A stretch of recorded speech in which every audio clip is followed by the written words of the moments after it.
صليت على إبراهيم وعلى آل إبراهيم إنك حميد مجيد اللهم بارك على محمد وعلى آل محمد كما باركت على إبراهيم وعلى آل إبراهيم إنك حميد مجيد اللهم صل وسلم وبارك عليه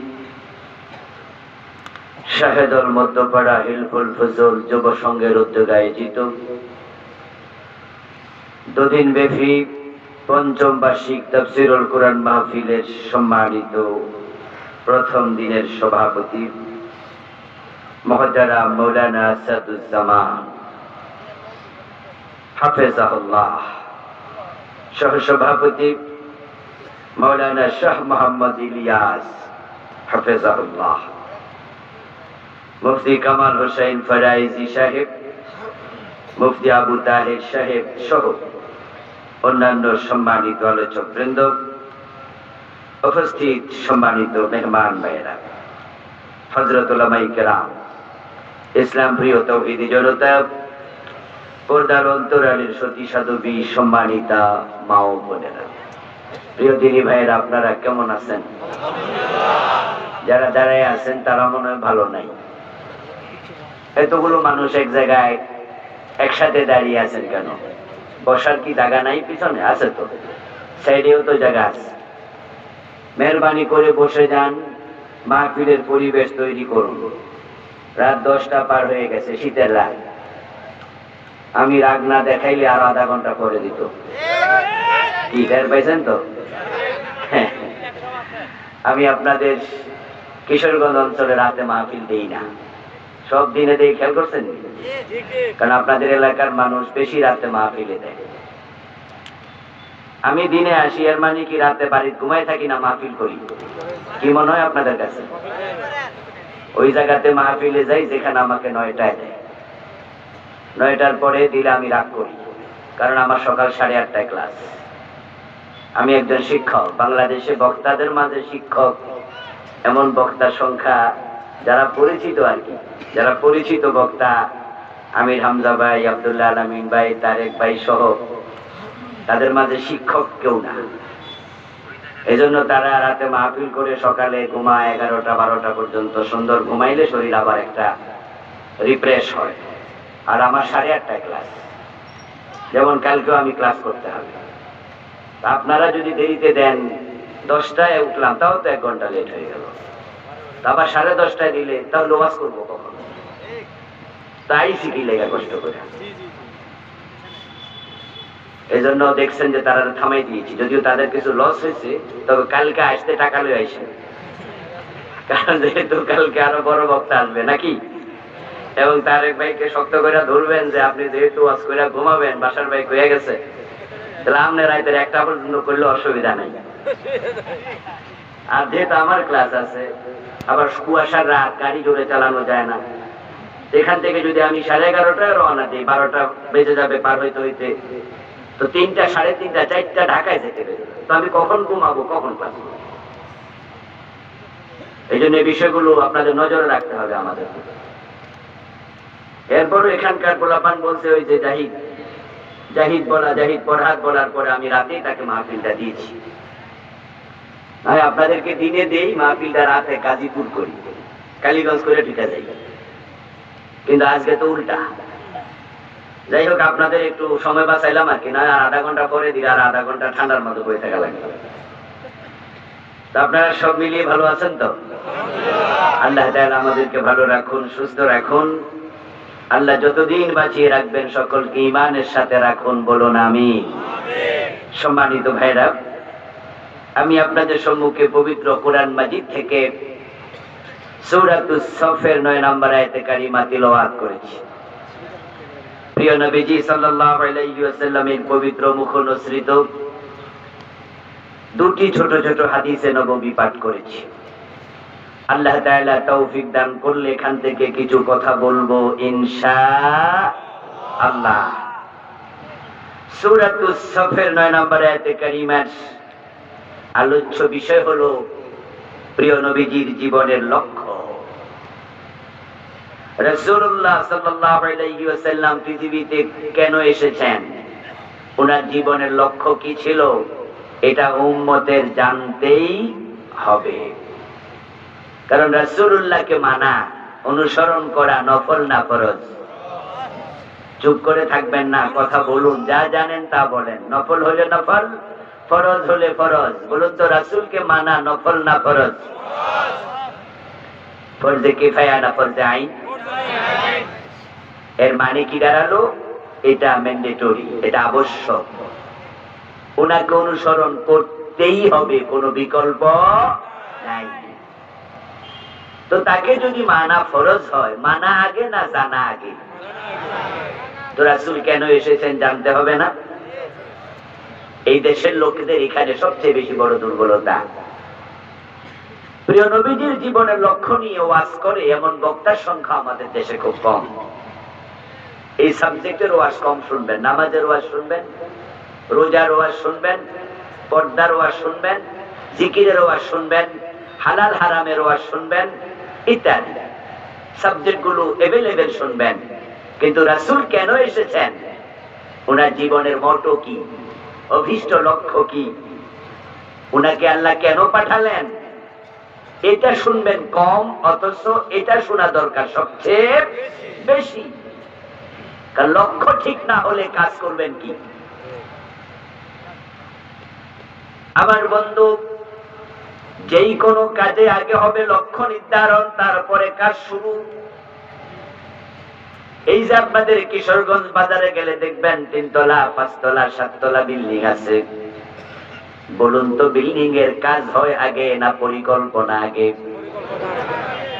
যদি প্ল্যান, পরিকল্পনা, ডিজাইন না হয়, আর আপনি প্ল্যান ছাড়া বিল্ডিং বানানো শুরু করে দেন ডিজাইন ছাড়া, তাহলে বিল্ডিংটা এবড়ো হবে। এবং ডিজাইন পরিকল্পনাবিহীন বিল্ডিং আপনি যদি বানান, তাহলে এটা এক সময় ছোট্ট ভূমিকম্পে মাথার উপর ভেঙেও পড়তে পারে। এই জন্য আপনি দেখবেন যেই কাজ যত বড়, সে কাজের পরিকল্পনাও হয় তত বড়। নবী মুহাম্মদ সাল্লাল্লাহু আলাইহি ওয়াসাল্লামের মতো মহানবী, এত বড় নবী, ওনাকে পাঠানোর পিছনে নিশ্চয়ই আল্লাহর বড় কোনো পরিকল্পনা আছেই। তিনি নবী যত বড়, তার জীবনের লক্ষ্যটাও হবে তত বড়। তিনি সব নবীদের মাঝে সেরা, তাই তার জীবনের লক্ষ্যটাও আল্লাহ বানিয়েছেন সবার সেরা। এখন নবীজির জীবনের লক্ষ্যটা কি, সেটা বুঝতে জাতি ব্যর্থ। যার কারণে বাংলাদেশে 92% মুসলমান আছে, এদেশ ইসলাম নাই। মুসলমান অভাব নাই, ইসলামের বড় অভাব। সংসদ ভবন ইসলাম দিয়ে চলে না। 53 বছর চলেছে, দেশটা চালাচ্ছে মুসলমান, কিন্তু ইসলাম দিয়ে চালায় নাই। গণভবন ইসলাম দিয়ে চলে নাই, বঙ্গভবন চলে নাই, হাইকোর্ট, সুপ্রিম কোর্ট সহ জজ কোর্টের 64টা আদালত সারা দেশের ডিস্ট্রিক্টে ইসলাম দিয়ে একদিনও চলে নাই। একটা মন্ত্রণালয় চলে নাই, সচিবালয় চলে নাই, শিক্ষানীতি, অর্থনীতি, স্বরাষ্ট্রনীতি, সমাজনীতি, পররাষ্ট্রনীতি কোনটাই ইসলাম দিয়ে চলে নাই। অথচ 92% মুসলমান, দেশের ইসলামটা আছে কোথায়? মসজিদ, মাদ্রাসা, নামাজ, রোজার বাহিনী ইসলামটা কোথায় আছে? শুধুমাত্র কারণ এদেশের মানুষ অধিকাংশ নবী মুহাম্মাদের জীবনের লক্ষ্যটাই বোঝে নাই। আর লক্ষ্য না বুঝে, লক্ষ্য না জেনে, লক্ষ্য স্থির না করে যদি কেউ কাজ করে, সে কাজে সফলতা আসবে না। পানির মাঝে নৌকা ভাসায়া দেন, এখন নৌকার মাঝি নাই, নৌকা ভাসবে, কিন্তু নৌকা কই যাবে? উত্তরের বাতাসে দক্ষিণ নেবে, দক্ষিণের বাতাস উত্তরে নেবে, পূবের বাতাস পশ্চিমে নেবে, পশ্চিমের বাতাস পূবে নেবে, কিন্তু কোনো গন্তব্য নাই।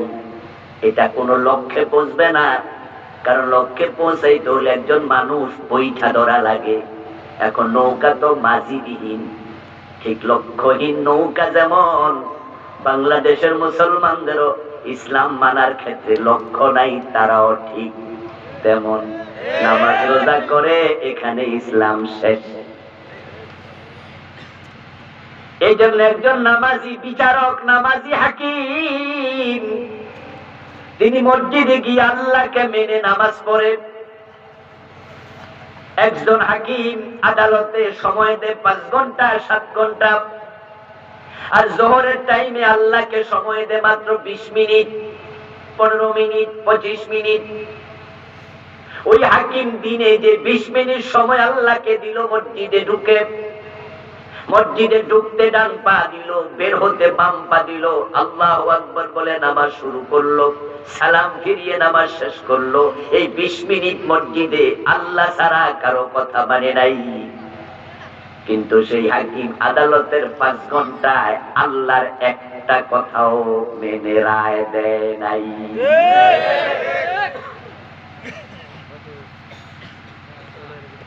যে এমপি দেশ চালায়, যে মন্ত্রীরা দেশ চালায়, তারাও সারাদিন 5 ওয়াক্ত নামাজ অনেকে পড়ে। এমন এমপি আছে 5 ওয়াক্ত নামাজি, অনেক মন্ত্রী আছে 5 ওয়াক্ত নামাজি। আমাদের সাবেক প্রধানমন্ত্রী, ওনার ব্যাপারও মাঝে মাঝে আপনারা পত্র পত্রিকায় পেয়েছেন, উনি তাহাজ্জুদের নামাজও নাকি পড়ত। শামীম ওসমান কইছে, কইছে না?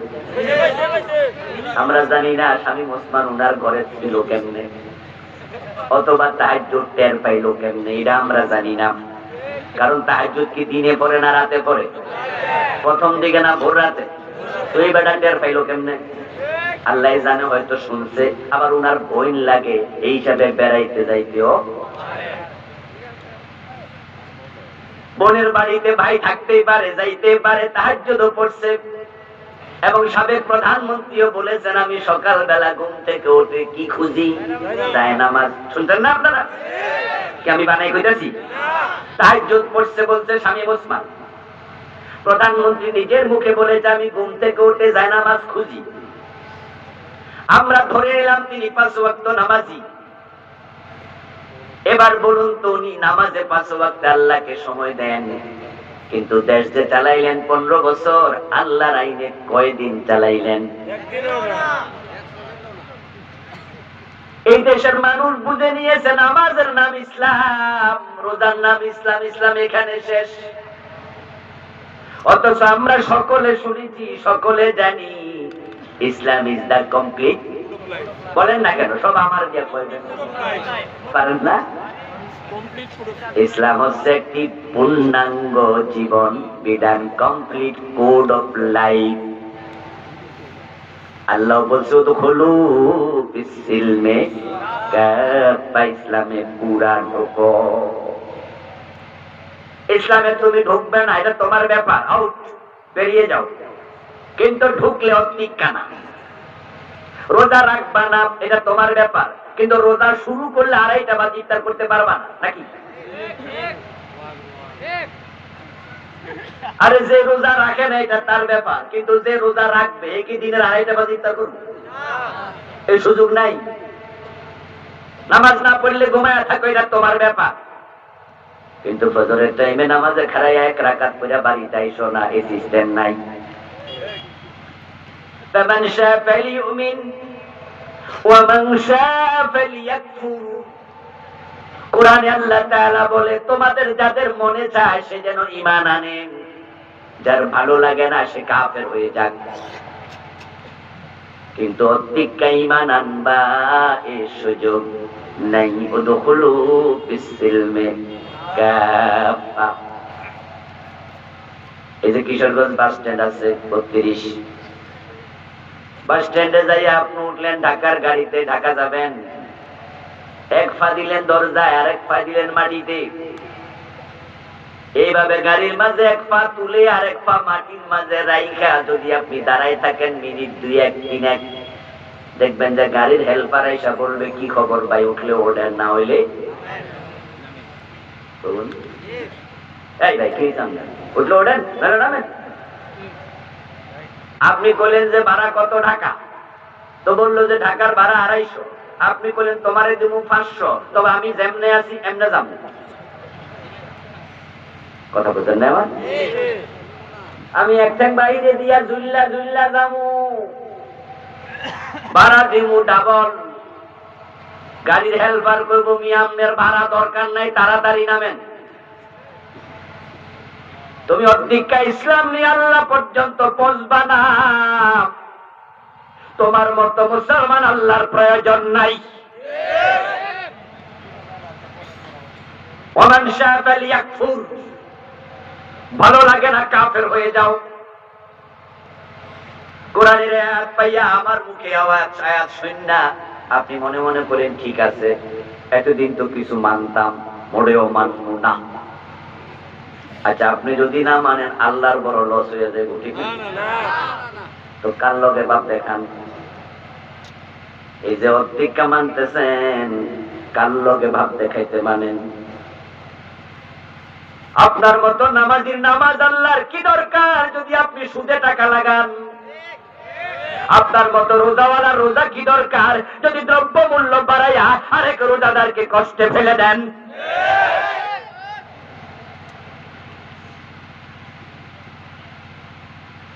আল্লাহ তো এত বড়, এত মহান, তামাম পৃথিবীর সব মানুষ যদি কাফের হয়ে যায় আল্লাহর কোনো ক্ষতি নেই। وَإِن تَكْفُرُوا أَنْتُمْ وَمَنْ فِي الْأَرْضِ جَمِيعًا فَإِنَّ اللَّهَ لَغَنِيٌّ حَمِيدٌ। সুবহানাল্লাহ পড়েন। আল্লাহ বলে তোমরা সবাই যদি কাফের হয়ে যাও, জমিনে যত মাখলুক আছে সবাই যদি আমি আল্লাহর সাথে কুফরি করে, ভালো করে শোনো, নিশ্চয়ই আল্লাহ তিনি অভাব মুক্ত, তিনি প্রশংসিত। রাসূলুল্লাহর জীবনের লক্ষ্যের সাথে আমাদের জীবনের লক্ষ্যের মিল যদি থাকতো, 1971 দেশ যখন আলাদা হয়, নতুন সংবিধান 72 লেখা হয়, মুসলমানেরা যদি রাসূলের জীবনের লক্ষ্যের সাথে জীবনের লক্ষ্য মিলাতো, 72 ডক্টর কামালের সংবিধান লেখা লাগতো না, তখনই আল্লাহর কোরআন সংবিধান হয়ে যেত। কিন্তু তারা বুঝেনি জীবনের লক্ষ্য রাসূলের কি ছিল। তারা রাসূলকে মানে জীবনের আংশিক ক্ষেত্রে, অথচ রাসূল হলেন আমাদের জন্য মডেল, আদর্শ। তিনি উসওয়া, তিনি কুদওয়া, তিনি আইকন, তিনি নামুজাজ, তিনি ইমাম। তার কথাই আমাদের কথা, তার কাজই আমাদের কাজ। তার চরিত্র যেমন উম্মতের চরিত্র হবে হুবহু তেমন। তিনি আদর্শ, তিনি ফিতা, তার মাপে হবে সব। আপনার জীবনটা আপনার মতো হবে, অসুবিধা নাই। কি খাবেন এটা আপনার ব্যাপার, আপনার রুচি। আপনি কি ভাত খাবেন না ডাল খাবেন, এখানে নবী মুহাম্মদকে মানা দরকার নাই, কিন্তু কিভাবে খাবেন সে ক্রাইটেরিয়া মানেন, কারণ তিনি আদর্শ। এই জন্য আপনার মন চাইলে আপনি বাম হাতে খাইতে পারবেন না, বাম হাতে খাইতে তিনি মানা করছে। আপনি মন চাইলে হারামটা খাইতে পারবেন না, হারাম খাইতে আল্লাহ মানা করছে, রাসূল মানা করছে। প্রিয় নবীজিকে সামনে রেখে আল্লাহ তাআলা ঘোষণা করছেন, লাকাদ কানা লাকুম ফি রাসূলিল্লাহি উসওয়াতুন হাসানাহ। তোমাদের জন্য রাসূলুল্লাহর জীবনে আমি আল্লাহ আদর্শ রেখেছি, মহান আদর্শ। তোমরা যদি আল্লাহর জান্নাত পর্যন্ত পৌঁছতে চাও, কুলিন কুনতুম তুহিব্বুনাল্লাহ ফাত্তাবিউনি। ও নবী আপনি বলে দিন, আল্লাহর ভালোবাসা পেতে চাও, আল্লাহকে ভালোবাসতে চাও, আমি নবী মুহাম্মদকে অনুসরণ করো। রাসূলুল্লাহকে অনুসরণ করে চলা, মেনে চলা আমাদের জন্য আবশ্যক, আমাদের জান্নাত পাওয়ার জন্য শর্ত। যে উম্মতের সাথে রাসূলুল্লাহর কথন, বলন, চলন, শয়ন, জাগরণ, চিন্তা, চেতনা, টোটাল লাইফ স্টাইল মিলবে না, সে আসলে উম্মতি না। উম্মত দাবি করলে উম্মত নয়। রাসূলের সব উম্মত হবে জান্নাতি, কিন্তু উম্মতের মাঝে দাবিদার, রাসূলকে অনুসরণে আগায় না, সে উম্মত হবে জাহান্নামী। قال رسول الله صلى الله عليه وسلم كل أمتي يدخلون الجنة إلا من أبى قيل من أبى يا رسول الله قال من أطاعني دخل الجنة ومن عصاني فقد أبى। প্রিয় নবীজি বলছেন, আমার সব উম্মত জান্নাতে যাবে, তবে অস্বীকারী জান্নাত পাবে না। প্রশ্ন করা হলো, হে আল্লাহর রাসূল, অস্বীকারী উম্মতকে? রাসূলুল্লাহ জবাব দেন যে আমার অনুসরণ করবে সে জান্নাতি, আর যে আমি নবীকে মেনে চলে না, সে অস্বীকারী, সে জাহান্নামী। قال رسول الله صلى الله عليه وسلم من أحب سنتي فقد أحبني ومن أحبني كان معي في الجنة। রাসূলুল্লাহ বলতেছেন যে আমার সুন্নাহকে ভালোবাসে সে আমাকে ভালোবাসে, আর যে আমাকে ভালোবাসে সে জান্নাতে আমার সাথে যাবে। সবাই জান্নাতে যেতে চান তো? রাসূলকে ফলো করুন, ফলো করুন, ফলো করুন। টাকনুর নিচে কাপড় পরে বসে আছেন মাহফিলে এসে, রাস্তায় হাঁটছেন, প্যান্ট টাকনুর নিচে ঝুলে আছে, মসজিদে ঢুকতে গিয়ে একটু সামান্য তুলে দেন, মসজিদ থেকে বাইরে আবার তুলে দেন। রাসূল কি টাকনুর নিচে কাপড় পরতেন? আপনি কাকে ফলো করলেন? কাকে করলেন? শয়তান। আপনার দাড়িতে শেভ কেন? কেন আপনি ক্লিন শেভ করে বসে আছেন? আমার রাসূল কয়দিন দাড়ির মাঝে খুল লাগাইছে? আপনি উম্মত, কোন নবী দাড়ি কামাইছে? কোন সাহাবী কামাইছে? কোন তাবী কামাইছে? ইমাম আবু হানিফা, শাফি, মালিক, আহমদ কে কামাইছে? আপনি মুসলমান, আপনার মুখে কেন শেভ লাগবে? দাড়ি কামাইলে কি ভিআইপি হওয়া যায়? চাকরি কি উন্নতি হয়? মনমোহন সিং মুখে দাঁড়িয়ে রেখে ভারতের প্রেসিডেন্ট হয়েছে, নরেন্দ্র মোদী মুখে দাঁড়িয়ে রেখে ভারতের প্রেসিডেন্ট হয়েছে, রবীন্দ্রনাথের মুখও দাঁড়িয়ে ছিল। আমাদের দেশে যারা আধুনিক লোক তারা তাকে পূজা করে। আমি আপনাকে বলছি না নরেন্দ্র মোদীকে ফলো করুন, বলছি না রবি ঠাকুরকে ফলো করুন, বলছি দাড়ি থাকতে দাম কমে, আপনারে কই লোকে? তাদের দাম তো কমে নাই, আপনি হীনমন্যতায় কেন ভোগেন? কেন আপনাকে শেভ করতে হবে? ভালো করে শুনুন, কান খুলে বুঝুন, শুনুন। মানুষের একটা সুন্নাহর সাথে যায়, কবরে এসে সুন্নাহটা হলো দাড়ি। টুপি কবরে যায় না, মেসওয়াক কবরে যায় না, পাগড়ি কবরে যায় না, কিন্তু মানুষের দাড়ি তার সাথে কবরে যায়। কবরে ফেরেশতা প্রশ্ন করবে, তার মাঝে তৃতীয় প্রশ্ন হবে, ওয়ামান হাযার রাজুল আল্লাযী বুইসা ফীকুম, ওনাকে চিনো নাকি? যাকে তোমাদের কাছে রাসূল হিসাবে পাঠানো হয়েছে। আপনি কবরে নবী মুহাম্মদ সাল্লাল্লাহু আলাইহি ওয়াসাল্লামকে নিজের চোখে দেখবেন, রাসূল আপনার সামনে দাঁড়ানো থাকবে। যদি আজকে মারা যান, কালকে কবরে নবী মুহাম্মাদের সাক্ষাৎ হবে। বলুন তো, রাসূলের মুখে দাঁড়িয়ে আছে না নাই? আর আপনার খবর কি? রাসূলুল্লাহর স্ত্রী, রাসূলুল্লাহর মেয়ে বেপরদায় রাস্তায় বের হতো নাকি? আপনার মেয়ে বেপরদায় কলেজে কেমনে যায়?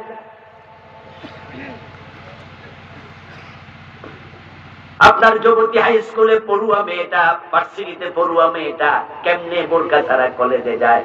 আপনি বাবা, আপনি দায়ুস, বাবা দায়ুস। আদায়ুস লা ইয়াদখুলুল জান্নাহ। এখানে রাসূলকে মানবা না। রাসূল বলছে দায়ুস জান্নাতে ঢুকতে পারবে না। রাসূলুল্লাহ সুদ খাইছে কয়দিন? আর আপনি সুদে টাকা লাগাই আজকে মাহফিলে বসে আছেন। ফজরের টাইমে মসজিদে যায়, কপালটা কালো।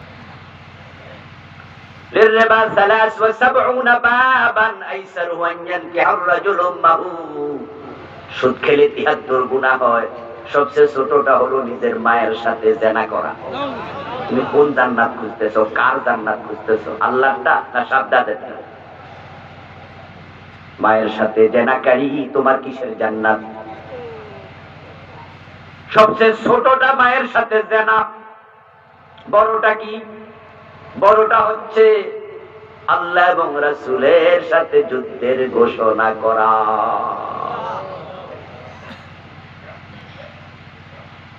ইয়া আইয়ুহাল্লাযীনা আমানুত্তাকুল্লাহা ওয়া যারু মা বাকিয়া মিনার রিবা ইন কুনতুম মুমিনিন। فإن لم تفعلوا فأذنوا بحرب من الله ورسوله। ও মুমিনেরা, তোমরা যদি মুমিন হও আল্লাহকে ভয় করো এবং সুদ ছেড়ে দাও, ছেড়ে দাও। যদি সুদ ছাড়তে না পারো আল্লাহ এবং রাসূলের সাথে যুদ্ধ করার জন্য প্রস্তুত হও।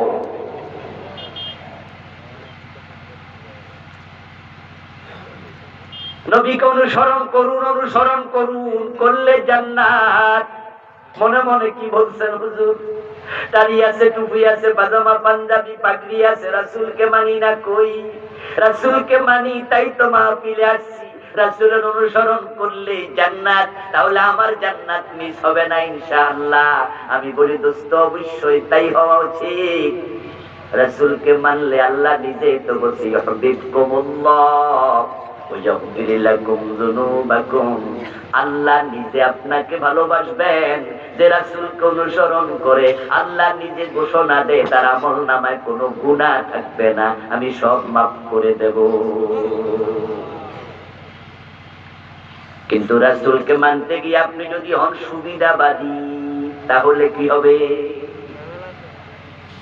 রাসূল মানে ততক্ষণ, সুবিধা আছে যতক্ষণ, অসুবিধা যেখানে। রাসূল মানে না সেখানে। রাসূল মানে ততক্ষণ, মামলা আসবে না যতক্ষণ, বিপদ আসবে না যতক্ষণ। আর মামলা বিপদ যেখানে, রাসূল মানে না সেখানে। মসজিদে গিয়ে আল্লাহরকে মানে, রাসূলকে মানে, কিন্তু রাজনৈতিক জীবনে মানে না। কারণ সেখানে রাসূল মানলে সিনেমা হলের মালিক থাকা যাবে না। রাসূলকে অনুসরণ করে যদি আমরা রাজনৈতিক জীবন সাজাতাম, অর্থনৈতিক জীবন সাজাতাম, তাহলে ধর্ম নিরপেক্ষ রাজনীতি করার সুযোগ কই? রাসূল কি ধর্ম নিরপেক্ষ ছিলেন না ধর্মের পক্ষে ছিলেন? তা আপনি নিরপেক্ষ হইলেন কোন তালে? বাংলাদেশে ধর্ম নিরপেক্ষ রাজনীতি করছে। মুসলমানের দেশে আমরা যারা ধর্মীয় রাজনীতি করি তারা করে না, করে না। আমার রাসূল 10 বছর মদিনার প্রেসিডেন্ট ছিলেন। আবু বকর, ওমর, উসমান, আলী রাদিয়াল্লাহু তাআলা আনহু 30 বছর মদিনার প্রেসিডেন্ট ছিলেন। হযরত ওমর তো অর্ধ দুনিয়া চালাইছেন। আপনাদের জিজ্ঞাসা করি, দয়া করে জবাব দিন, আমার রাসূলের জীবনে রাজনীতি আছে না নাই? ওমরের জীবনে আছে না নাই? তাহলে মুসলমান হিসাবে আমরা কার রাজনীতি করব? রাসূলকে অনুসরণ করা যদি নামাজে ফরজ, রোজায় ফরজ, হজে ফরজ, টুপিতে দাড়িতে সব জায়গায় লাগে, তাহলে রাসূলকে রাজনৈতিক জীবনে অনুসরণ লাগবে না বুঝি? আপনি তো করেন না, আমরা করি কেন? আমরা এখন ধর্ম ব্যবসায়ী।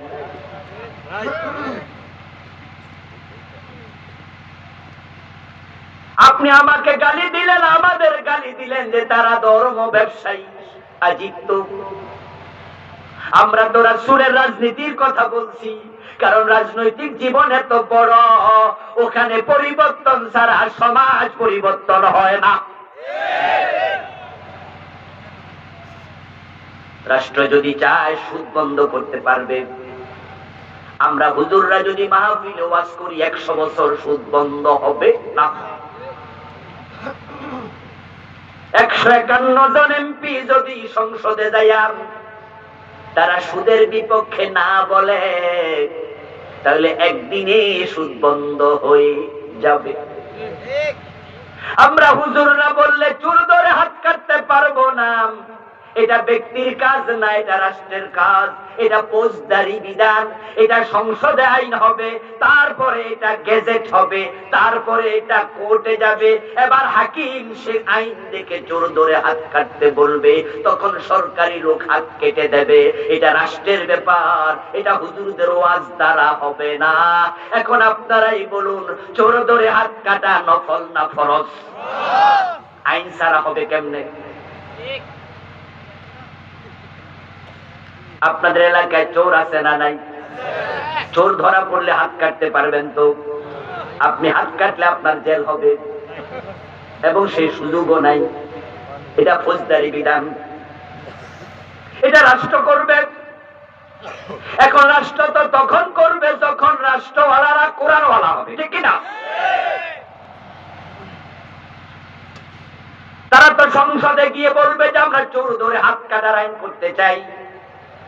151 জন নেতা যদি এর পক্ষে হা বলে, আইন হয়ে যাবে। কিন্তু 53 বছরে হয় নাই। এর কারণ যারা আইন বানায় তারাই বোঝে চোর ধরে হাত কাটার আইন চালু করলে অনেক নেতার নিজের হাত থাকবে না।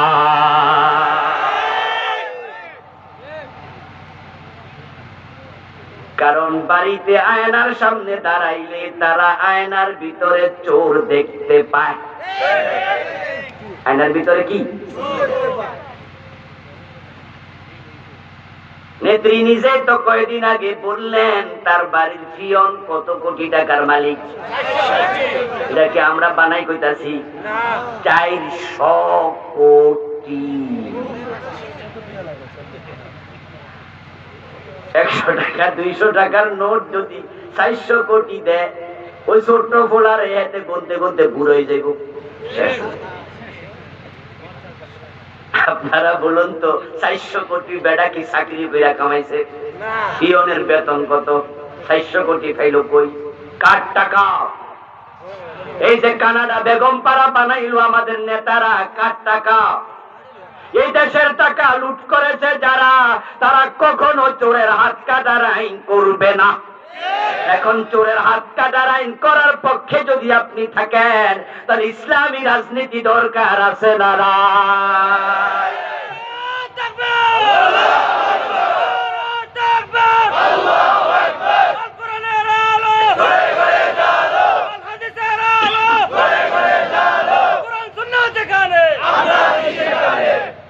আমার প্রিয় ভাই, রাসূলুল্লাহ সাল্লাল্লাহু আলাইহি ওয়াসাল্লামকে অনুসরণ করা যদি ফরজ হয়, রাসূল যে 10 বছর মদিনা চালাইলেন, ওভাবে চালানো কি ফরজ নয়? কথা বুঝছেন? কিন্তু আমাদের কনসেপশন কি দেখেন, মসজিদে জোহরের নামাজ চলছে, আপনাদের কিশোরগঞ্জ জজ কোর্টের জজ সাহেব জোহরের নামাজে গেল, ইমাম সাহেব 2 রাকাত পড়ার পর বসতে ভুলে গেছে, অথচ 2 রাকাতের পর জোহরের নামাজে, ফরজ নামাজে 2 রাকাতের পর বসা ওয়াজিব। ইমাম ভুল করেছেন, দাঁড়াইতে শুরু করছে। আমরা দাঁড়াবো না লোকমা দেব? জজ সাহেবকে লোকমা দেবে না? উনিও দেবে। হুজুরের ভুল হইছে, ওয়াজিব ছুটাই ফেলছে, ওয়াজিব বাদ দিছে। হুজুরকে লোকমা দিল, নামাজ শেষ হলো। জজ সাহেব আবার কোর্টে গিয়ে বসলো, চুরির মামলা রায় দিচ্ছে, চোর ধরে জেলে দাও। অথচ কোরআনের মাঝে আছে আস-সারিকু ওয়াস-সারিকাতু ফাকতাউ আইদিয়াহুমা, চোর নারী হোক আর পুরুষ হোক হাত কেটে দাও। জজ সাহেব এই রায় দিল না, চোর ধরে হাত কাটা তো ফরজ। আর ইমাম ভুল করছে ওয়াজিবে, জজ সাহেব ওয়াজিবে লোকমা দেয়, ফরজের খবর নাই।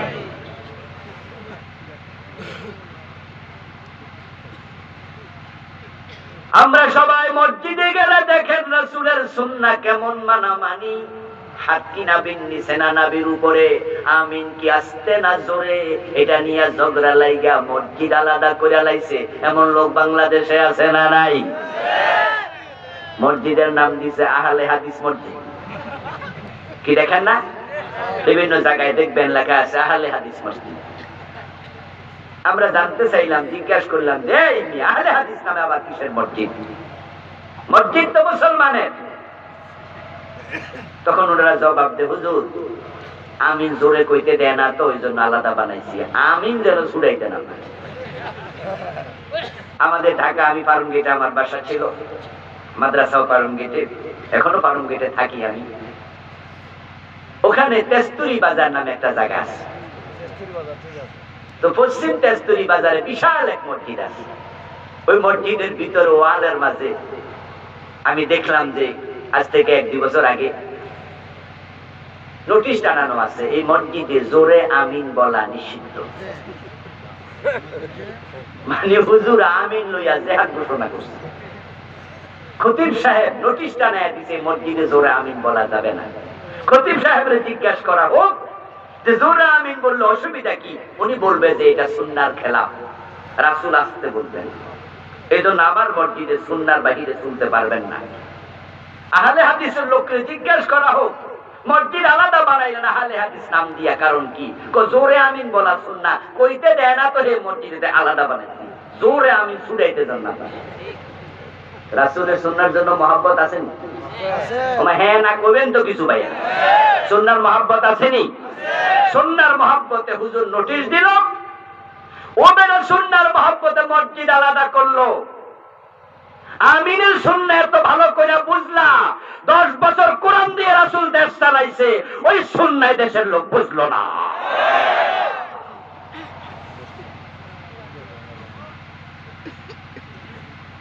নবীজি সাল্লাল্লাহু আলাইহি ওয়াসাল্লামকে আল্লাহ তাআলা কেন পাঠালেন, তার জীবনের লক্ষ্য কি? আসুন সেখানে চলে যাই। এবার রাসূলের জীবনের লক্ষ্য নিয়ে আল্লাহ তাআলা কোরআন মাজিদে 3টি সূরাতে 3টি আয়াত নাযিল করেছেন। সূরা সফ আয়াত নাম্বার 9, সূরাতুল ফাত আয়াত নাম্বার 28, সূরাতুত তাওবা আয়াত নাম্বার 33। 3টা সূরা, 3টা আয়াত, কিন্তু মেসেজ দিলেন মাত্র একটা। একই কথা 3 বার বলেছেন, হুয়াল্লাযী আরসালা রাসূলাহু বিল হুদা ওয়া দীনিল হক লিইয়ুযহিরাহু আলাদ দীনি কুল্লিহি। একই কথা 3 বার বললেন। আল্লাহ তাআলা বলে, আমি আমার রাসূলকে কোরআন সহ পাঠাইলাম। হুদা মানে কোরআন, বিল হুদা, হুদা মানে কি? হাদা হুদা, হুদাল লিন-নাস, হুদাল লিল-মুত্তাকিন, ফামান তাবিআ হুদায়া ফালা খাউফুন আলাইহিম ওয়ালা হুম ইয়াহজানুন, ফামান ইত্তাবা হুদায়া ফালা ইয়াদিল্লু ওয়ালা ইয়াশকা। কোরআনকে আল্লাহ নিজে বারবার বলছেন এটাই হুদা। হুদা মানে সত্যের পথ প্রদর্শনকারী, হিদায়াত দানকারী। হিদায়াত পেতে হলে কোরআনের কাছে যেতেই হবে। আমি এই কোরআন রাসূলকে দিলাম, ওয়া দীনিল হক, সত্য ধর্ম দিলাম। সত্য ধর্মের নাম কি? সবাই বলতে হবে, গর্বের সাথে বলেন সত্য ধর্ম কোনটা? তাহলে বাকি যেগুলো আছে বাতিল। ইসলাম সর্বশ্রেষ্ঠ ধর্ম নাকি একমাত্র ধর্ম? যদি বলেন সর্বশ্রেষ্ঠ, তাহলে বোঝা যায় আরো কিছু শ্রেষ্ঠ আছে। অথচ আল্লাহ কয় জিনা ইন্নাদ দীনা ইনদাল্লাহিল ইসলাম, আল্লাহর কাছে ধর্ম শুধু একটা, সেটার নাম হলো ইসলাম। বাকিগুলো আদিয়ানে বাতিলা, সব বাতিল। ومن يبتغي غير الإسلام دينا فلن يقبل منه। আরেক আয়াতে আল্লাহ তাআলা বলেন, যদি কোনো ব্যক্তি ইসলাম ব্যতীত কোন দিন তালাশ করে, কোন ধর্ম তালাশ করে, সেটা গ্রহণ করা হবে না।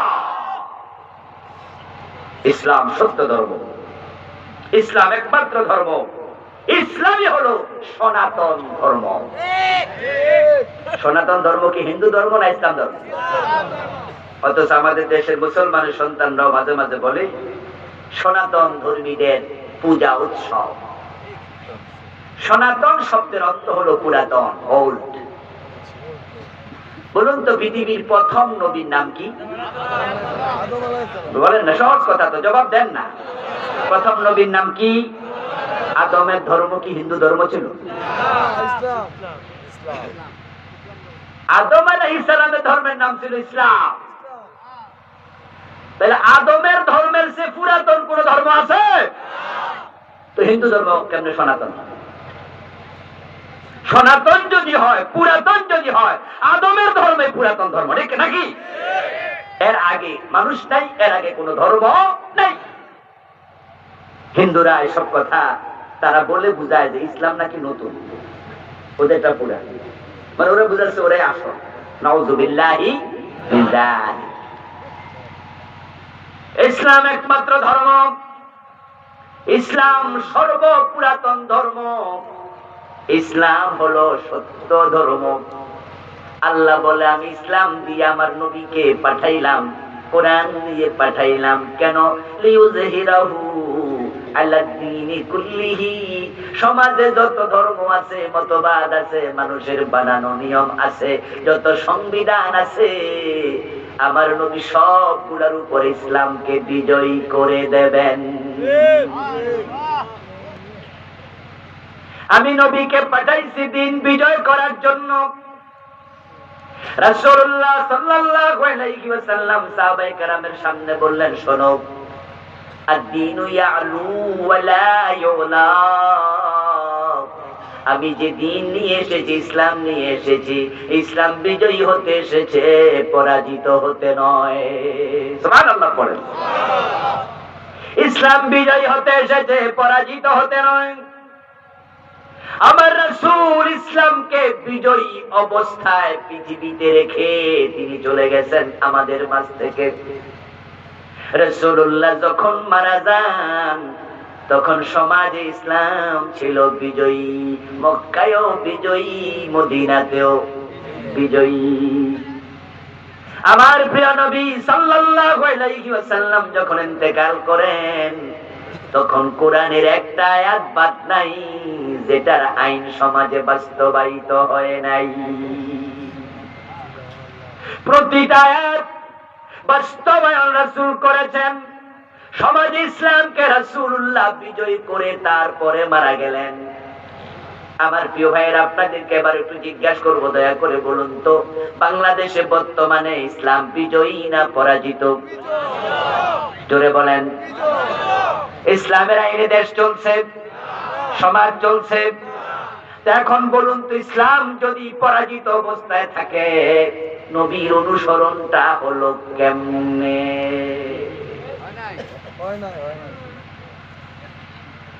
আমার প্রিয় নবীর সাহাবার সংখ্যা মাত্র ১.৫ লক্ষ, ১,২৪,০০০ মতো সাহাবী টোটাল। বিদায় হজের দিন হাজির ছিলেন ১,১৪,০০০ মতো। এর আগে ১০,০০০ মারা গেলেন অনুপস্থিত সহ।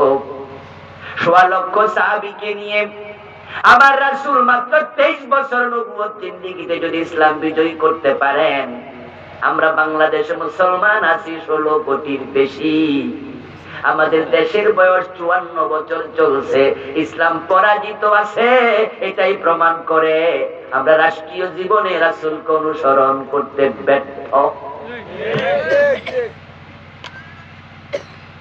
এতগুলো মুসলমান এই দেশে থাকতে ইসলাম কেন বিজয় হবে না?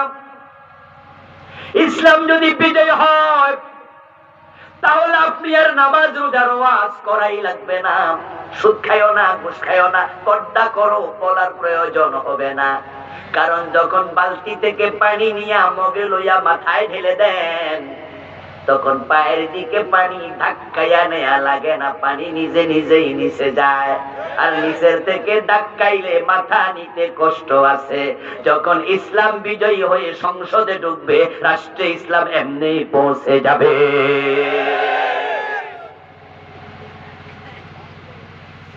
الذين إن مكناهم في الأرض يقاموا الصلاة وآتوا الزكاة وأمروا بالمعروف ونهوا عن المنكر سبحان الله।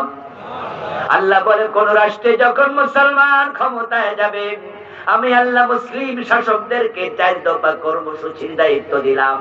1 নাম্বার, মুসলমান সরকার আইন করে নামাজ প্রতিষ্ঠিত করবে। আজান হলে দোকান বন্ধ করতে হবে, এমন আইন কোরআনে আছে না নাই? বলেন না ভাই, আছে? রাসূল মুহাম্মদ কি বলেছেন? নবীজি সাল্লাল্লাহু আলাইহি ওয়াসাল্লাম বলেন, আজানের পরে যারা আসে নাই মসজিদে, আমার মনে চায় তাদের বাড়িতে আমি আগুন লাগাইয়া দেই। ইসলামী রাষ্ট্র হলে সব মানুষ নামাজি হতে হবে।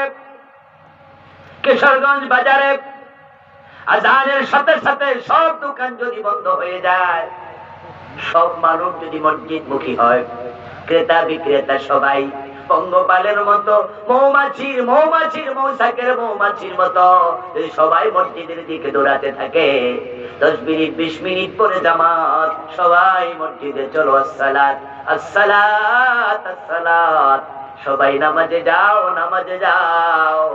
এক এক মসজিদে 3 বার 5 বার জামাত হওয়া লাগবে, মুসল্লি মসজিদে জায়গা দেয়া যাবে না।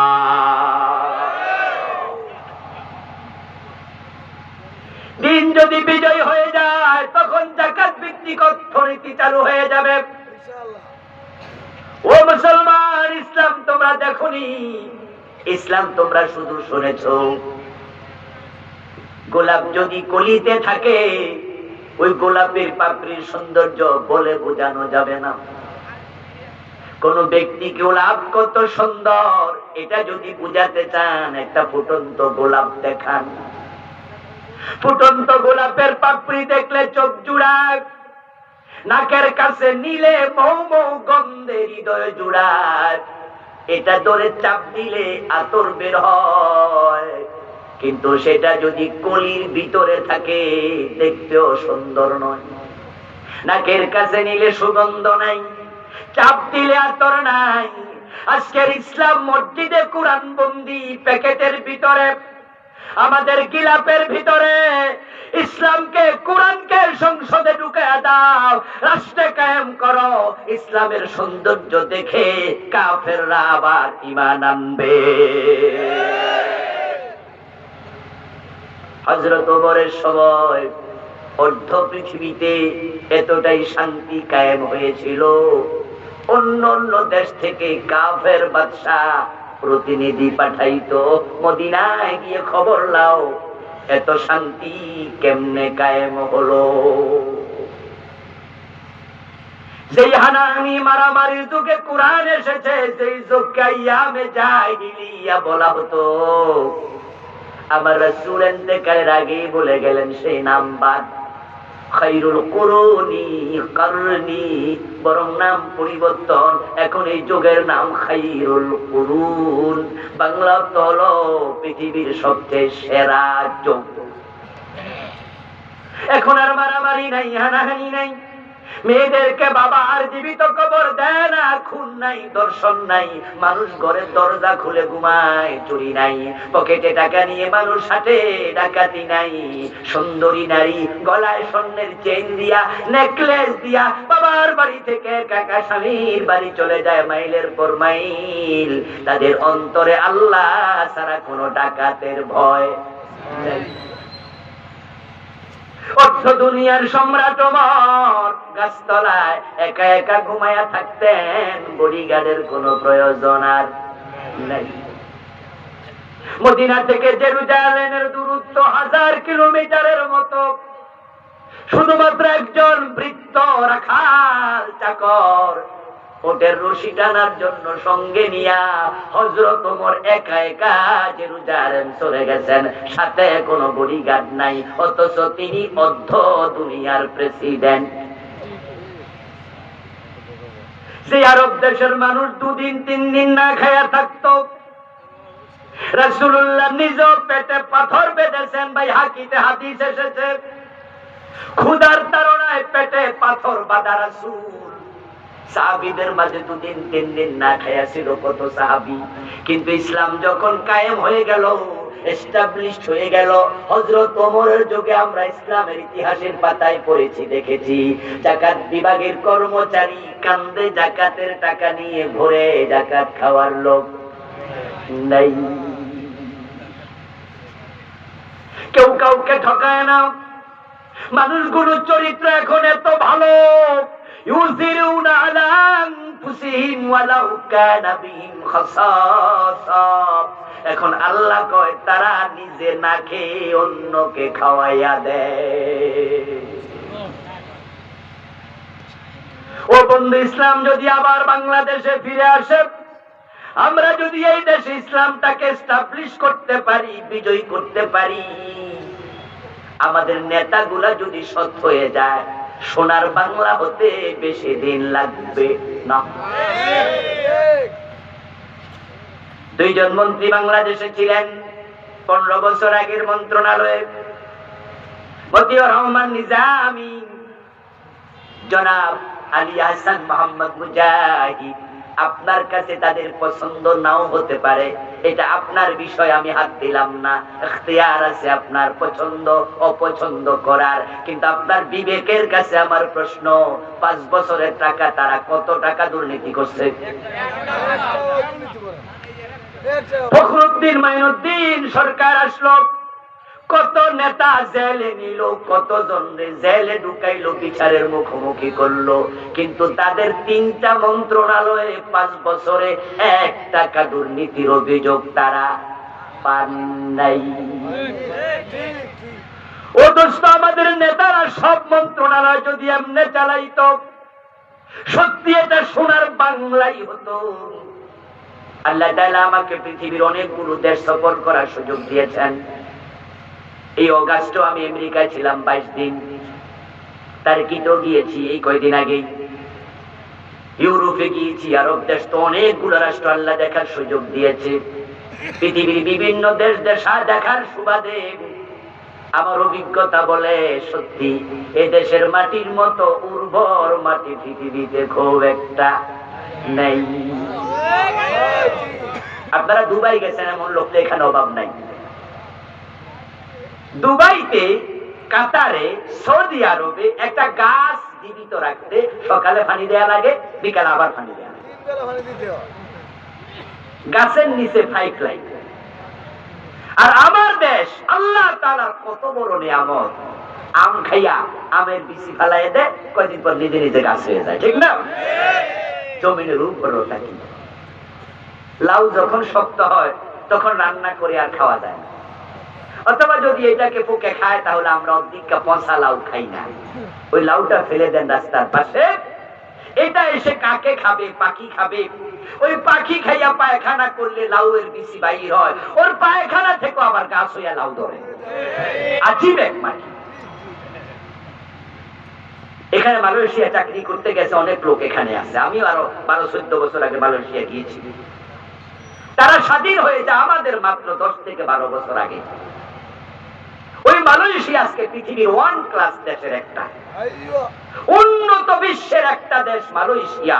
রাস্তাঘাট, ব্রিজ, কালভার্ট, বিশাল গগন চুম্বী ভবন দেখলে আপনার মাথা ঘুরবে, কোথায় আসলাম। তাদের দেশে 50 তলা বিল্ডিং দিয়ে কয়শ আছে আল্লাহ জানে, আর আমাদের দেশে 50 তলা একটা বিল্ডিংও। টুইন টাওয়ারের সামনে দাঁড়িয়েছিলাম, সকলে একটু উপরের তলাটা দেখি, টুপি হাতে নিয়ে দেখেছি মাটিতে যদি পড়ে যায়। তারা এত আগাইতে পারলে আমরা কেন আগালাম না? তাদেরও খনিজ পদার্থ নেই, খনিজ পদার্থ আমাদেরও নেই। মালয়েশিয়া যেমন আমাদেরও তেমন সামান্য সামান্য কিছু আছে। তারা আগাইলো, দেশ দেশের সম্পদ দিয়া, আর আমরা পিছাইছি দেশের সম্পদ চুরি করার কারণে। মাহাতিরের মতো একজন সৎ নেতা তারা পেয়েছে। আপনারা গুগলে সার্চ দেন, পাবেন যে আমেরিকায় 50টা অঙ্গরাজ্যের মাঝে 30-এর উপরে অঙ্গরাজ্য 3.5-4 মাস 5 মাস বরফের নিচে ঢাকা থাকে।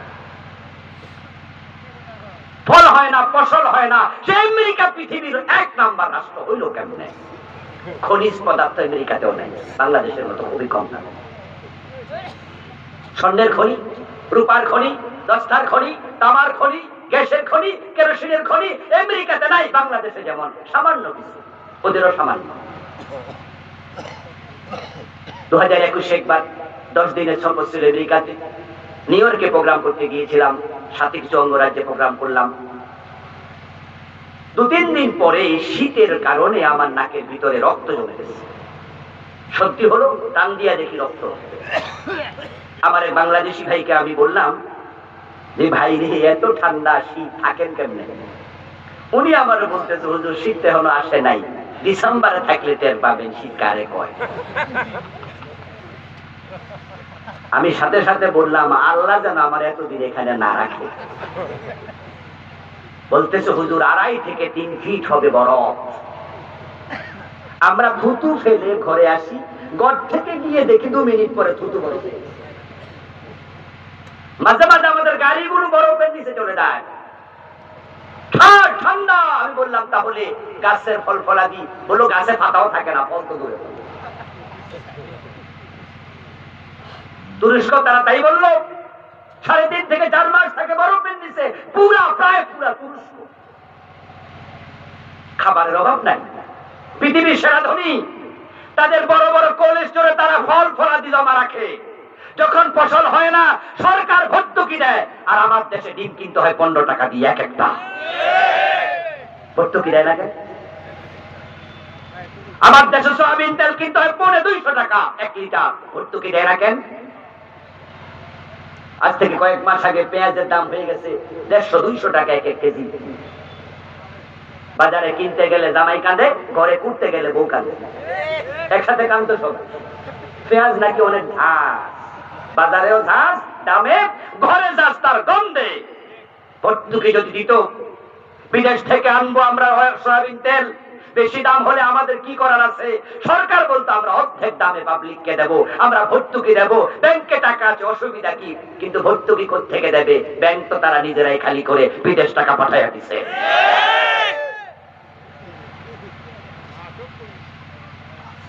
এই সুরদেরকে চুরি বন্ধ করতে হলে কোরআনের আইন লাগবে। হাত কাটা শুরু করে দাও, তারের মতো সোজা হয়ে যাবে।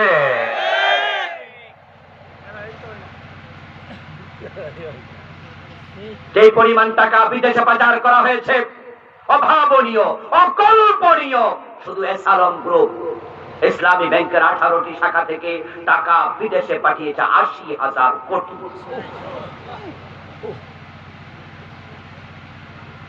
সিরিয়াল ব্যাংকগুলোতে 10 লাখ টাকার চেক দেবেন, রিফিউজ করবে, বলে টাকা নাই।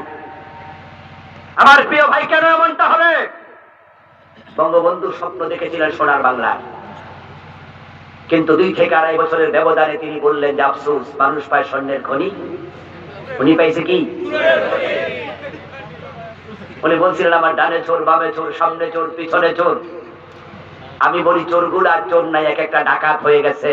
ওদেরকে থামাতেই হবে, থামাতেই হবে। ওদেরকে থামানোর জন্য কোরআনের আইনের বিকল্প নাই।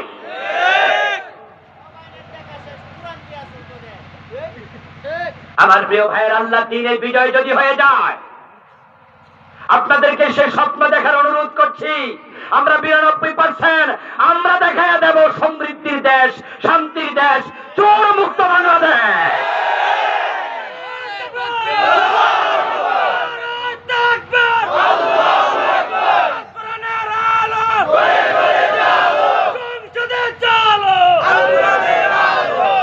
আমার প্রিয় ভাইয়ের, আপনারা কি চুরির পক্ষে? আপনারা কি চুরির পক্ষে? চোর ধরে হাত কাটা দরকার আছে নাই? আপনি আগে আসেন, আমরা এগিয়ে আসি। বিপ্লব হবেই, হবেই, কেউ থামাতে পারবে না। আগস্টের 5 তারিখে আমাদের ছাত্র জনতা বিপ্লবের আশা তৈরি করে দিয়েছে। আমরা আগে ভাবতাম ইসলামী বিপ্লবের জন্য অস্ত্র লাগবে, বিভিন্ন জিহাদের ট্রেনিং লাগবে, ইত্যাদি ইত্যাদি। আমাদেরকে পৃথিবীর কোন দেশ অস্ত্র দিয়ে সাহায্য করবে? চারিদিকে ইন্ডিয়া। অস্ত্র আসবে কিভাবে? ইসলামের পক্ষে লড়াই করতে হলে আফগানিস্তানের মুজাহিদদের মতো বড় বড় এলএমজি লাগবে। পাবো কোথায়? পাবো না। জিহাদও হবে না, দ্বীনও বিজয় হবে না। এই হলো আমাদের ভাবনা। কিন্তু 5 তারিখে আমরা দেখেছি বিনা অস্ত্রেও বিপ্লব হয়। জুলাইয়ের 1 তারিখ থেকে আগস্টের 5 তারিখ পর্যন্ত 36 দিন যারা লড়াই করেছে রাস্তা, আমাদের ভাইয়েরা, বাচ্চারা, আমাদের ছেলেরা, বাতিজারা, তাদের হাতে কি স্ট্যান্ড গান ছিল? রাইফেল নিয়ে নামছিল? তারা খালি হাতে নেমেছে। তারা খালি হাতে নেমেছে। অস্ত্র লাগে না বিপ্লবের জন্য, তারা দেখাই দিছে। সেজন্য হিম্মত লাগে আবু সাইদের মতো বুক চিতিয়ে রবার বুলেট নিতে হবে, বুক চিতিয়ে পিস্তলের বুলেট নিতে হবে। মাত্র 2000 শাহাদাতের বিনিময়ে প্রতিষ্ঠিত একটি সরকার যদি দেশ থেকে পালাতে বাধ্য হয়, আমরা দ্বীন কায়েমের জন্য প্রয়োজনে 2 লক্ষ শহীদ হতে রাজি হওয়া লাগবে। আমরা আমাদের দেশে কোরআনের বিজয় করে ছাড়বো ইনশাআল্লাহ। আগস্ট বিপ্লব আমাদের এই সুযোগ দিয়েছে, এবার সুযোগ আছে। দ্বীন বিজয়ের জন্য আসুন, কোরআনের বিজয়ের জন্য কথা বলুন। দিন যদি বিজয় হয়ে যায়, তাহলে সিনেমা হলে আরে বাজে সিনেমা চলবে না। আমরা একটি অর্ডারে সিনেমা বন্ধ করে দেব। তাবলীগের ওয়াজ আছে, পীর সাহেবদের ওয়াজ আছে, বক্তাদের আলোচনা আছে, 3.5 লাখ মসজিদের খতিবের জুমার আলোচনা আছে। কিন্তু সিনেমা কি কমেছে না বেড়েছে? জি বাংলা, স্টার জলসা, স্টার প্লাস, সিনে প্লাস, আরো কত কিছু। আমি তো এগুলো চিনি না, জানি না ভালো করে। শুনেছি যা, পত্র পত্রিকায় দেখেছি। এই মোবাইলের ভিতরে সিনেমা হল আছে না নাই? থামাবেন কেমনে? থামানো যাবে না। থামাতে হলে কোরআন বিজয় লাগবে। রাষ্ট্র চাইলে থামাতে একদিনও লাগে না। আকাশ সংস্কৃতি দেশকে শেষ করে দিয়েছে। আপনাদের যুব সমাজের চরিত্র প্রায় ধ্বংস। পারবেন না থামাতে। দিন বিজয় না করলে আগামী প্রজন্মকে কার হাতে রেখে যাবেন? আজকের এই দিনে মাঝে মাঝে ভেবে চোখে পানি চলে আসে, আমার সন্তান কার কাছে রেখে যাব? আমার পরবর্তী প্রজন্ম কার কাছে রেখে যাব? এই মোবাইলের অভিশাপের কারণে যেই চিত্র, যেই ছবি, যেই ভিডিও আমরা বিবাহের আগে কল্পনা করি নাই, এখন মোবাইলের ভিতরে সেগুলো মাঝে মাঝে ধরা দেয়। নিষিদ্ধ জিনিসের প্রতি মানুষের আগ্রহ থাকে বেশি। যুব সমাজকে বাঁচাবেন কেমনে?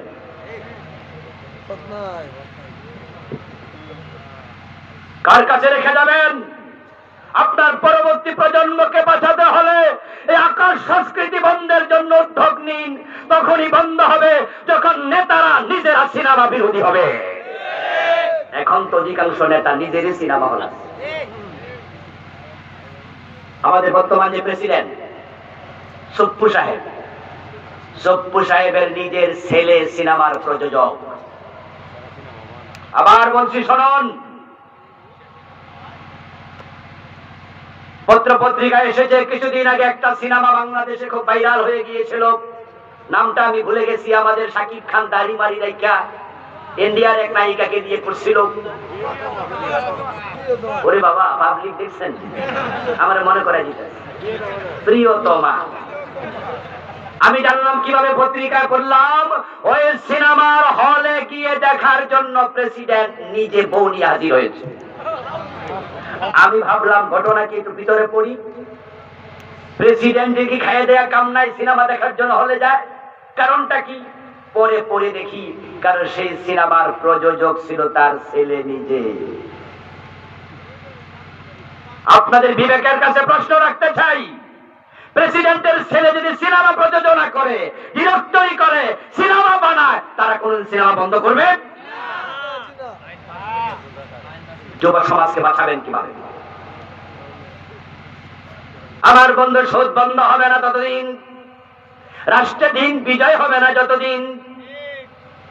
মাদক আজকে যুবকদের জন্য বিশাল মহামারী। যার ঘরে একটা ছেলে মাদকাসক্ত, তার ঘরটাকে জাহান্নাম বানায়া ছেড়ে দেয়। ইয়াবা, হেরোইন, ফেন্সিডিল, ফেন্সিডিল, মদ, গাঁজা, আরো কত নাম, কত নামে ঢুকছে, অভাব নাই। এটা থামাবেন কেমনে? পারবেন না, পারবেন না, যদি রাষ্ট্রে দিন বিজয় না হয়।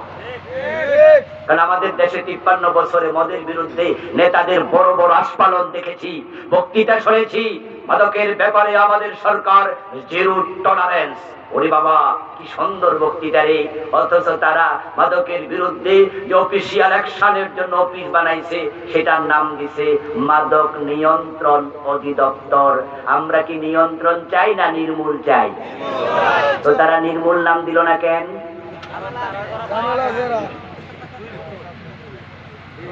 মাদক নিয়ন্ত্রণ অধিদপ্তরের অফিস আপনাদের কিশোরগঞ্জে সদরে আছে না নাই? খোঁজ নেন, এখানেও আছে মাদক নিয়ন্ত্রণ অধিদপ্তরের অফিস। নির্মূল কেন নয়? আমরা তো নিয়ন্ত্রণ চাই না, আমরা তো নির্মূল চাই। তারা দেখেন নির্মূলের চিন্তাও নাই, মুখে বলে জিরো টলারেন্স। মিথ্যুক, ধোঁকাবাজি করছে আমাদের সাথে। হোটেল সোনারগাঁয়ে মদের লাইসেন্স ওয়ালা বার আছে না নাই? শেরাটনে আছে কিনা? রেডিসনে আছে না নাই? 5 স্টার হোটেল গুলোতে বাংলাদেশে ওপেন দিনে দুপুরে মাদকের বিক্রি হয়। সেখানে মদ কারা খায়? আপনাদের এলাকার রিক্সাওয়ালারা, এলাকার সাধারণ চাকরিজীবী, ছোট ব্যবসায়ী। হোটেল শেরাটনে যার কারা? ওই যে নেতাদের ভাতিজা, নেতাদের চামচা, নেতাদের ছেলেরা ওখানে খাবে মদ, মেয়ে নিয়ে নাচবে। এজন্য ওরা নিয়ন্ত্রণ দিছে। এই ড্রাইভার, 80 মাইল গতিতে 100 মাইল গতিতে গাড়ি চালাও কেন? গাড়ি নিয়ন্ত্রণে চালাও। নিয়ন্ত্রণ মানি বন্ধ করে বইয়া থাকুন। আমরা বুঝাইছি 60-এর ভিতরে চালাও। ওরা দিছে নিয়ন্ত্রণ মানে কিছু কিছু খাও। গরিবের পোলাপান রাস্তায় দাঁড়িয়ে মাদক সেবন করলে পুলিশ ধরে ঠ্যাঙ্গানি দেবে, আর ধনী ছেলে হোটেল শেরাটনে মদ খায় লাপালে সেখানে সেলুট দেবে। 2 রকম আইন দিয়ে কখনো মাদক বন্ধ হবে না। অমরের মতো নিজের ছেলেকে পিটাতে হবে। ইসলাম সে তো পরশ মানি, তারে কে পেয়েছে খুঁজি। পরশে তাহার সোনা হলো যারা, তাদেরই মোরা বুঝি। মদ্যপানের অপরাধে প্রিয় পুত্রকে নিজ করে মেরেছ দোররা, মরেছে পুত্র তোমারই চোখের পরে। ও বন্ধু, আমি আশা করি আজকের মাহফিলে মাদকের পক্ষে কেউ নাই। আমরা সবাই মাদক বিরোধী। মদের পক্ষে কেউ আছেন নাকি? তাহলে মদ বন্ধ হোক যদি চান, 80 বেতের আইন দরকার আছে না নাই? আমাদের দেশে যে পচা আইন বানায়, আমি আশ্চর্য হই। মস্তিষ্ক কত পচা, বুদ্ধি শুদ্ধি নাই নাকি? বেটা মদ খাইছে রাস্তায় দাঁড়াইয়া। যে মদ খায় বলুন তো, সে কি ভালো মানুষ না খারাপ মানুষ? তো বেটারে ধরে আপনি যে জেলে দিলেন, জেলখানায় বেটা কি ভাড়া দিয়ে থাকবো? বিদ্যুতের বিল দিব? কথা কয় না রে ভাইরা? জেলখানা খাইবো না? খানার টাকা দিব? তো কেডা খাওয়া? সরকারের টাকা পাইব? আপনার টাকা দিয়ে মদ খোরে খাওয়াবে? কথা বুঝবেন কিন্তু ভালো করে। আপনি মদ খোরে খাওয়ানোর জন্য সরকারকে ট্যাক্স দেন, সরকারকে ভ্যাট দেন। মদ খোরে খাওয়াচ্ছে কেন? ইসলাম বলে দরকার নাই, 80 করে ব্যাট লাগায় ছেড়ে দাও, তারের মতো সোজা হয়ে যাবে।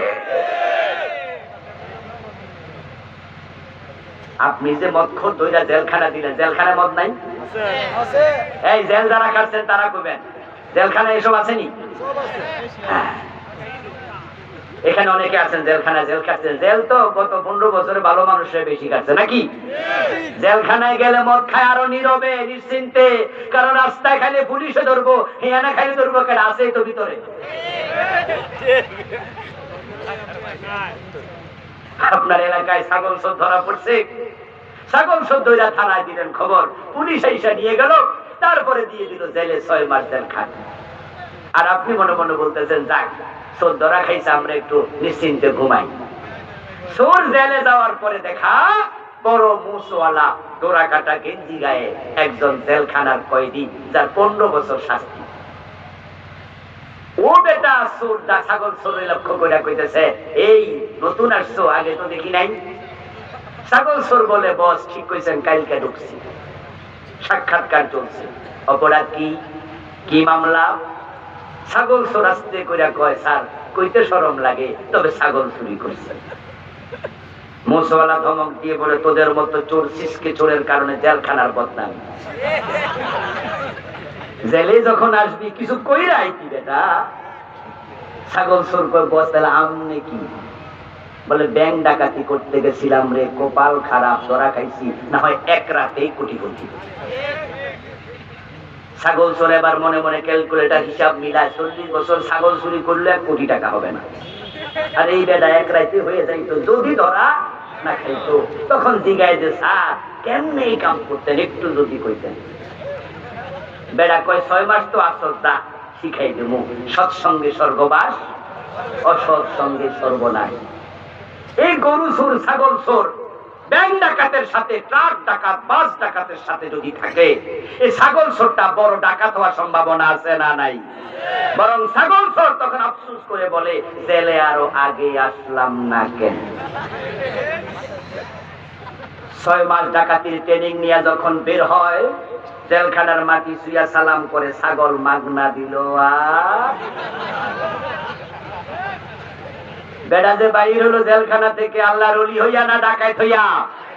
এই ছাগল চোরকে 6 মাস খাওয়াইলা টাকা কা? টাকা জনগণের টাকা। আমরা চোরকে খাওয়ানোর জন্য টাকা দেই না। সেখানে খাওয়াবে সরকার, বিদ্যুৎ সরকারের, পানি সরকারের, ভ্যান ঘুরবে, মাইক্রোসে থাকবে, খাবে, ঘর ভাড়া দেবে না। চোরকে খাওয়ানোর জন্য না। ইসলাম বলে, চুরি করেছে হাত কেটে দাও, তার পিছনে 1 টাকাও খরচ হবে না। হাত কাটা চোর দেখে 1000 চোর সোজা হয়ে যাবে। ইসলাম ভালো না বর্তমান আইন ভালো? ইসলামের পক্ষে আসেন না কেন? আসবেন তো ইনশাআল্লাহ? ইসলামের পক্ষে আসবেন কিনা? এই জন্য আগামী সংসদ কোরআনের সংসদ হওয়া লাগবে। সেজন্য আমরা দাঁড়িয়ে যেতে চাই, কথা বলতে চাই। আমরা দাঁড়ালে হবে ইনশাআল্লাহ।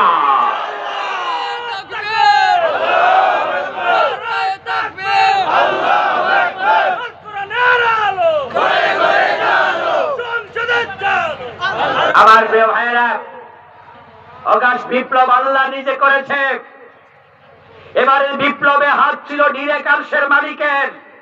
কারণ যারা বিপ্লব করেছিল তারাও সরকারের পদত্যাগ চায় নাই, চেয়েছিল কোটা সংস্কার।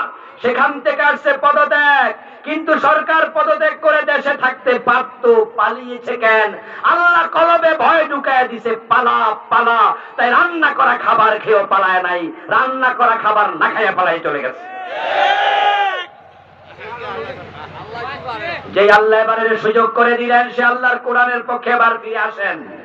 সুযোগ বারবার আসে না, বারবার আসে না।